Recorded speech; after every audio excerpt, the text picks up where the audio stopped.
I'm going to give you a description of what it's like to have a robotic mower mow your property. Think of this as from the homeowner's point of view. I've got a series of around 5 videos coming that talk about robotics. This is one. I talk about the ideal business model for robotics, and then I talk to some leading individuals in the robotics space. So I'm going to give you the homeowner's viewpoint, and I'm using me as a homeowner because I've had a robot mower mowing my property for 5 years. So after 5 years, my summary is I'm very happy. Now, you got to know something. I have a near perfect lawn for a robotic mower. I have 4 acres, almost 4 acres, and I have one section that is, let's call it an acre. I don't know exactly how big it is. That's wide open. There are trees on the sides. There are boundaries. It's almost perfect. And then I have a massively landscaped property, and then I have a little bitty section in the front of my property that's grass, and I have a lawn crew mow that. You could put a robot mower there. That's like an $800 mower. I just haven't bothered doing it because I still have to have a lawn care company come every week to do edging and weed eating and blowing. And so it's easy enough thing just mow that real fast. So I never bothered putting a mower up there. So it is important for me to tell you I have the perfect property. And in other videos, I'll describe to you when I talk about business model, what the perfect property is, what not so great properties look like. So let me tell you the benefits. The mower is incredibly quiet, and I love that. I'm convinced all homeowners would appreciate not having the noise of lawn equipment, meaning if it currently takes 45 minutes to mow their property and take care of it, and you could get it down to 10 or 15, I don't think anybody's going to complain. I think there's a cool factor with the robot mower, and maybe that's because I like technology, but I just think it's cool. That's not a good enough reason to have one, but I do think it's cool. And everybody that sees it in action is like, wait, what is that? That's really cool. That's not going to last forever, but thus far, everybody likes it. It can continue to mow when it's damp. So because I have, let's call it an acre, a lawn company would normally put a big piece of equipment, a ride-on mower on that, a zero turn on that part of my property. And when it's too wet, they wouldn't be able to mow, but this mower can continue to mow. So the place almost always looks great. I can pause it, I can park it, I can raise and lower the blades, I can do all that stuff from an app. That's cool. The lawn crew's here for less time. Like I said earlier, that's cool. Total random, silly little thing. I have a bulldog, and where the mower mows, it's out a good distance from our home, and he just sort of sits up there because we got stairs that go up to the back of our home, and he watches that thing, and at night the light is on and you just see it out there doing its little thing, and then periodically my bulldog will just decide it's time to go get that thing, and he'll spend 20 minutes out there with it if we don't go and get him. That's cool. These are just like all little random things that I really, really like it. On the whole, I am incredibly happy, but if there's one point, it's this. It always looks great. The property always looks good, no matter what day we're talking about. That's all the information I need to say, these are great. And I'm a big fan. But let me give you my issues list. And it's a little bit longer than the list I just gave you. So I'm going to tell you, over the last 5 years, every problem that I've had. All right. So the technology for the equipment I use, it's a Husqvarna piece of equipment. I want to say it was around $3,800. Don't remember what the price of the mower was. In the $3,000 range. It requires a perimeter wire. Husqvarna now has a piece of equipment that does not require perimeter wire, and that equipment is at least $5,000. Perimeter wire just defines the boundary. It's like an invisible dog fence. So that wire gets installed very, very shallow because it's putting out a very low current. And I have had problems with something. I've assumed rabbits, I don't know what, will eat through my wire. So I live on a property, I have a creek behind me, and I live in I have a lot of trees. And so I have everything from rabbits to bobcats to coyotes to possums and armadillos. I have all kinds of snakes. I got all the snakes aren't eating my wires, but I got a bunch of junk, a bunch of animals that live out here that I see from time to time. And by the way, I do live in Dallas, and you may not think that Dallas has this stuff, but we do.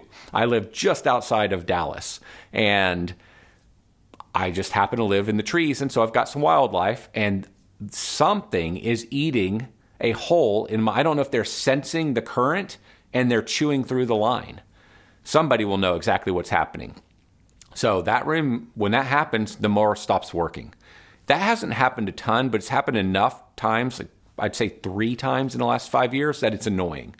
I've also had a serious problem cutting the wire when fixing the irrigation system. And typically the irrigation company can totally work around it, no problem, but I've did some pretty extensive irrigation work, and that led to the wires being cut. We knew they were going to get cut, so that was expected, but still annoying to then have to go back and fix all of that.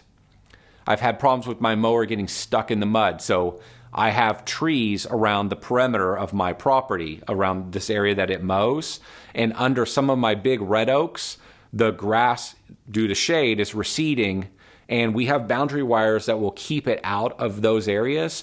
But sometimes, and this has not happened too many times, it will get in there and it will get stuck. I would say that's only happened maybe twice over the years. And the solution is very simple. You just move the boundary wire out a bit, and it only happens if there's been just a ton of rain. It's just incredibly muddy. I actually don't even know how it's happened, because the mower shouldn't really normally get stuck. I had a problem where the irrigators were working at my property and they left some pipe out overnight because they were coming back the next morning. Mower drove right up on top of the pipe and just got stuck. And you got to go out there and move it and then restart it.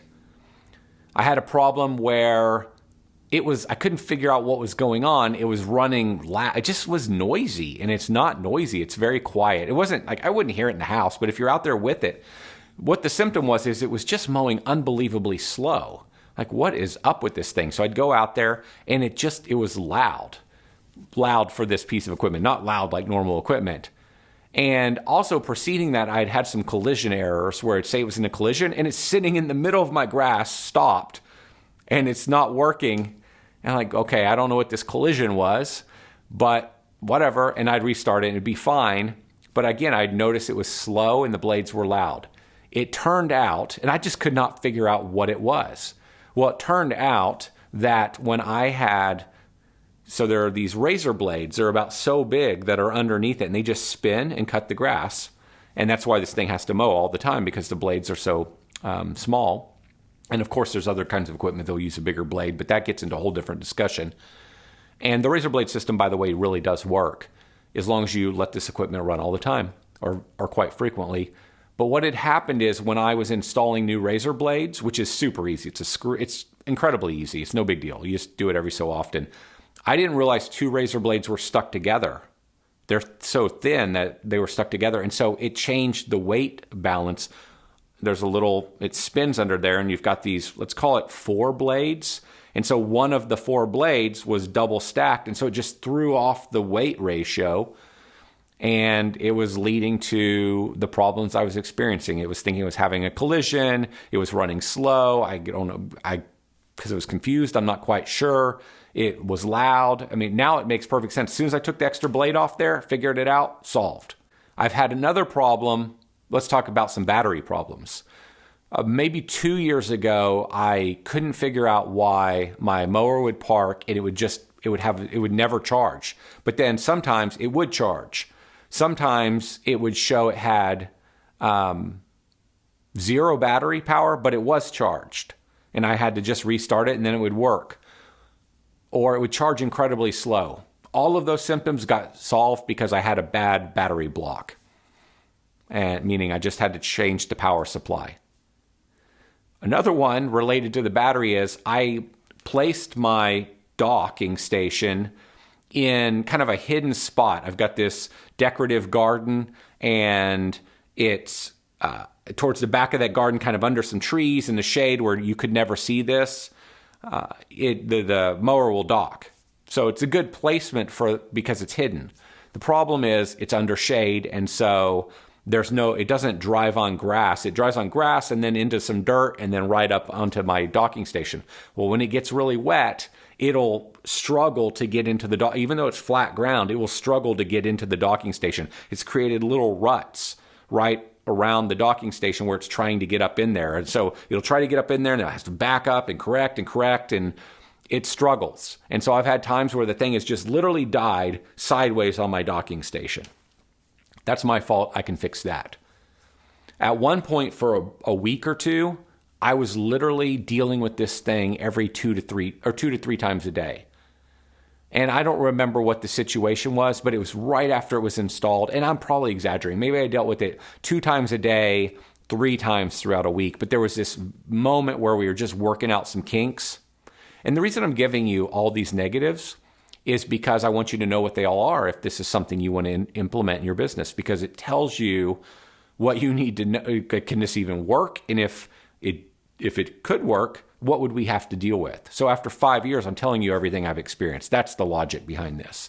So 2 to 3 times a day, a few days of a week, right after installation, just working out weird little kinks. I've had a problem. So I'm in Texas and it can be 105 degrees and the temperature can drop. The next day it could be 95. There can be these swings in temperature, especially from 105 during the day till a lower temperature at night. Not cold, but just a lower temperature. I'm not in Arizona or somewhere where maybe you are deserty type place where it gets cold. It's not that, but it's enough that it creates a lot of dew on the grass. And so then as this mower's mowing over time, it can cake up grass underneath it that needs to be cleaned. That's normal. A normal mower gets grass under it. It cakes up and it has to be cleaned. But, with your automated mower, you'd like it to be fully automated where you never have to touch it. You never have to do anything. It's effortless. You never have to think about it. It's just not quite that. Now, you don't have to clean it very often, but you do from time to time. All right. A couple others. Now these are not experiences I've had. So at a different company, at City Turf, company I own, a couple guys in that business tested this equipment. They tested 4-wheel drive models. They tested different. One of my partners had like 20 acres or something like that. So he had hills and trees and ponds. I actually never been to his property, but I think that's what it looked like. And a long driveway. And he just had a lot of stuff going on. And my recollection is he would have a problem with the mower kind of sliding at times. And so it would, it'd be mowing and then you're on a hilly area and the mower would just kind of slide and then it would get stuck. Or it'd slide outside of its boundary and then you'd have to go get it. So things like hills, ponds, that's about the slope, highly shaded area where it gets into dirt or mud, those are challenges. I had a friend that owns a company in the green industry that's testing, and his mower, and he loves it. He loves his mower. He's had it for years as well. I think I'm the one that introduced him to all this stuff. And I believe he's still using it. But last time I talked to him about it, he loved it. He was very happy. And he owns a company and he has a robotic mower mow it instead of his own people, just like me. And it has to cross his driveway, which it does a great job. But one morning, he backed out of the garage and drove right over his equipment and smashed it because it happened to be crossing at the moment he was backing up. I don't know how often that'll happen, but that's interesting. So those are my negatives. That's everything I can remember that I've dealt with in 5 years. But for me, I gave you a couple positives and a ton of negatives. The positives way outweigh the negatives. For the most part, it works the majority of the time. Yes, I do have to go out and interact with it sometimes, but it's still worth it to me. I really like it, and it does a really good job. Now, if you want to turn this into a business and you want to scale it, you want to make it a big business, these are considerations because you're going to have to deal with all this stuff, and your homeowner, your client, is going to deal with this stuff. Now, hopefully you do most of it for them, and they may not be as patient as I've been. So, I've got another video on the business model of robotics. If you're interested in this, I'd encourage you to watch that one.